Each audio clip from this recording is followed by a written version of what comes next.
평안하십니까? 정준영 목사입니다. 2023년 2월 1일 오늘의 말씀은 출애굽기 36장 1절에서 3절입니다.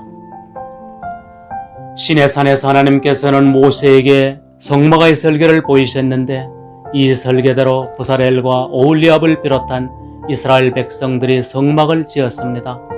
하나님께서 말씀하신 대로 그대로 지었다라고 한 번만 기록하면 될 것을 독자들이 다시 정독하지 않고 스킵해서 읽어도 손상이 없을 정도로 정확히 되풀이하면서 지었다라고 성경은 기록하고 있습니다. 법궤, 상, 등대, 향단, 제단 등 모든 기구들과 성전에 사용되는 모든 물품들과 제사장의 복장을 하나님의 말씀하신 대로 다시 반복 기록을 하고 있습니다. 저는 이 말씀을 읽으면서 이스라엘 백성들이 하나님께서 말씀하신 대로 그대로 지었다라고 한 번만 기록하면 될 것을 왜 성경이 이렇게 똑같은 것을 정확히 설계대로 되풀이하여 만드는 것을 기록을 하였는가 하는 의문이 있었습니다.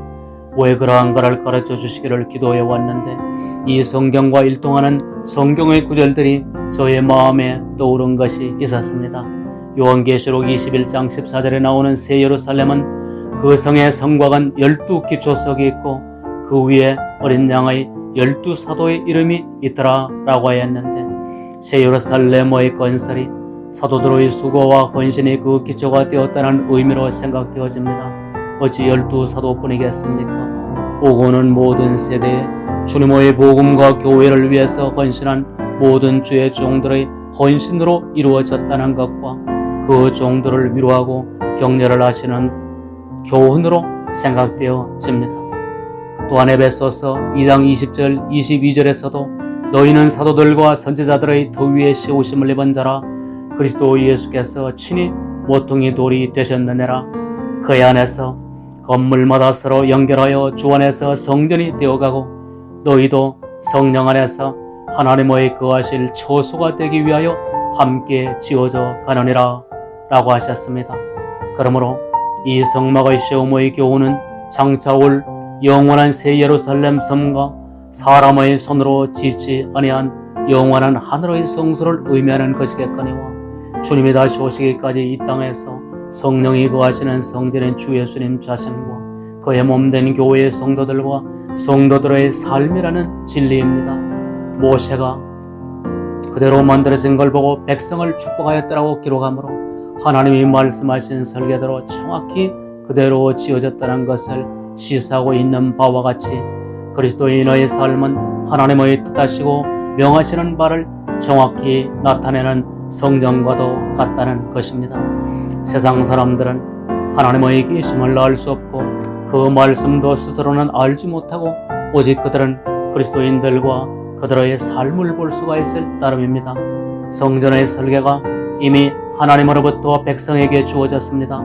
그러나 성전이 어떠한가는 그의 백성들이 구체적으로 짓지 아니하면 하나님의 거룩하심과 영광이 보이는 바 성전을 볼 수가 없듯이 그리스도인의 삶이 아니고는 세상이 하나님의 계심과 그분의 영광을 결코 볼 수가 없다는 말씀입니다.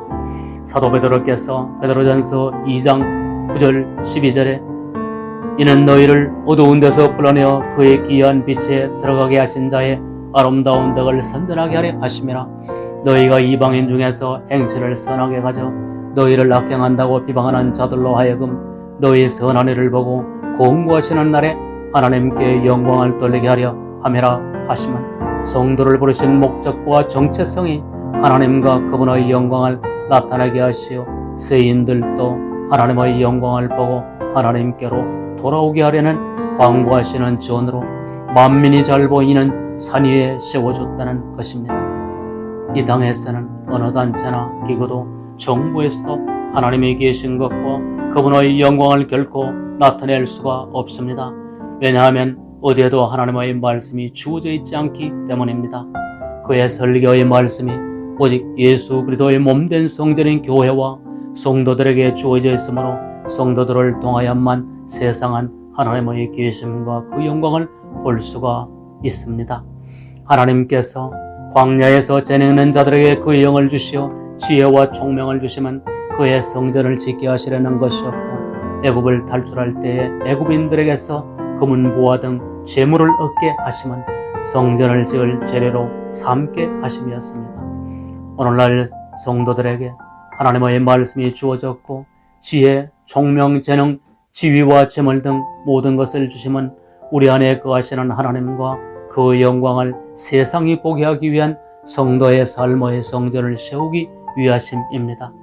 하여서 유다서 1장 20절에서 사랑하는 자들아 너희는 지극히 거룩한 믿음 위에 자기를 건축하라 고 말씀하신 대로 부사렐과 솔로몬이 온 정성을 다하고 온 국력을 다하여 성전을 건축하였듯이 우리의 삶의 성전도 정신을 다하고 힘을 다하여 건축하여야 할 것입니다. 기도드리시겠습니다. 하늘 보좌에서 지금도 우리를 지켜보시는 아버지, 영원히 파멸된 곳인 우리에게 성전을 보내시어 성전으로 세우시고 하나님의 영광을 세상에 보게 하시는 은혜에 감사를 드립니다. 이 은혜가 헛되지 않게 우리로 주의 말씀을 지키고 온 정신과 힘과 성품과 목숨을 다하여 삶의 성전을 건축함으로 하나님의 우리 안에 거하시는 지극한 영광을 세상으로 보게 하옵시어 그들도 주의 영광을 보고 주께로 돌아오게 하시어 아버지의 사랑 가운데 거하게 하옵소서. 예수 그리스도의 이름으로 기도드립니다. 아멘.